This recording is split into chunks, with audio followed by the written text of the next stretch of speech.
ಪ್ರತಿಭಾ ಪುರಸ್ಕಾರ ಅರ್ಜಿ ಸಲ್ಲಿಕೆಗೆ ಮೇ 16 ಕಡೇ ದಿನ. ನಗರದಲ್ಲಿ ಕರ್ನಾಟಕ ರಾಜ್ಯ ವೀರಶೈವ ಲಿಂಗಾಯತ ಸರ್ಕಾರಿ ನೌಕರರ ಸಂಘದ ಅಧ್ಯಕ್ಷ ಮಲ್ಲಿಕಾರ್ಜುನ್ ಸಂಗಮ್ಕರ್, ಕರ್ನಾಟಕ ರಾಜ್ಯ ವೀರಶೈವ ಲಿಂಗಾಯತ ಸರ್ಕಾರಿ ನೌಕರರ ಸಂಘದ ವತಿಯಿಂದ ಪ್ರತಿ ವರ್ಷದಂತೆ ಈ ವರ್ಷವೂ SSLC ಮತ್ತು ದ್ವಿತೀಯ PUCಯಲ್ಲಿ ಅತ್ಯಂತ ಹೆಚ್ಚು ಅಂಕ ಪಡೆದ ವಿದ್ಯಾರ್ಥಿಗಳಿಗೆ ಸನ್ಮಾನಿಸಿ ಗೌರವಿಸಲು ತೀರ್ಮಾನಿಸಲಾಗಿದ್ದು, ಅರ್ಜಿ ಸಲ್ಲಿಕೆಗೆ ಮೇ 16 ಕಡೇ ದಿನವಾಗಿರುತ್ತದೆ ಎಂದು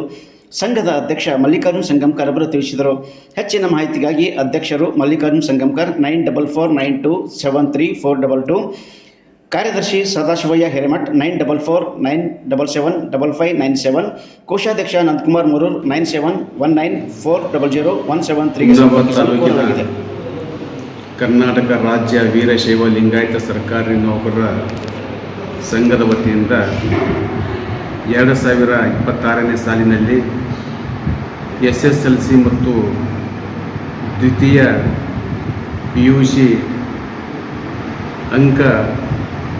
ಅತಿ ಹೆಚ್ಚು ಅಂಕ ಪಡೆದಿರ್ತಕ್ಕಂತಹ ವಿದ್ಯಾರ್ಥಿಗಳಿಗೆ ಸಂಘದ ವತಿಯಿಂದ ಗೌರವ ಸನ್ಮಾನ ಸಮಾರಂಭವನ್ನು ಆಯೋಜನೆ ಮಾಡಲಾಗಿದೆ. ಹಾಗಾಗಿ ಎಲ್ಲ ವೀರಶೈವ ಲಿಂಗಾಯತ ಸಮಾಜದ ಬಾಂಧವರು ದಿನಾಂಕ 16/5/2026 ಒಳಗೆ ತಮ್ಮ